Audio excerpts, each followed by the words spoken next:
So I've discovered another obstacle. Well, actually I didn't, Brian Schuster did. We realized that any time that I've been mapping an address where there are more than one tree at that address, it hasn't been mapping the multiple trees. It's only been mapping one dot at that address. And so I would have no way of knowing that there might be 5, 10, 20 trees at that same address. So we recently discovered this, and now I'm going back to hundreds of addresses that I've already been to. A lot of times, a lot of these trees that I'm going back to, these, you know, the second or third tree that people are supposed to have on their address isn't even there because there wasn't room, and so it was never planted. So while on the one hand that's frustrating, on the other hand it's actually kind of endearing, because it means that people, when they're signing up for trees, they just, you know, they want as many as they can fit, and that could be trying to squeeze 3 trees in front of a single row home, and I can completely empathize with that desire. So that's the silver lining to this cloud.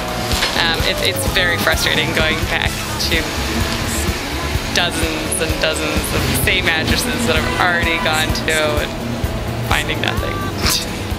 Here's an example of the importance of watering trees. We're looking at 3 trees right now, and I want you to look at this tree and this tree. They are both amelanchiers, and they were both planted 3 years ago. They're the same species. And you can see that the tree on the right has been watered by the homeowner, where that second tree, the one right here, has not been.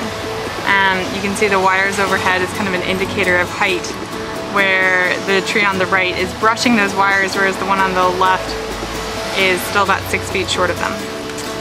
So water your tree if you have one, even if it's rained a lot. So earlier today I was out in the field, and I knew that thunderstorms were predicted to happen, but I just figured, you know what, I've worked in the rain before, it's not that big of a deal. But the sky is really dark.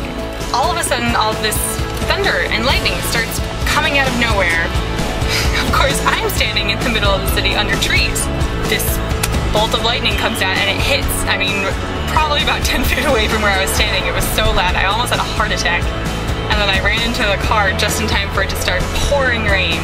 I took the hint and did not sample for the first 5 hours of today while it was thunderstorming really hard. But I'm still standing and able to sample. Bye!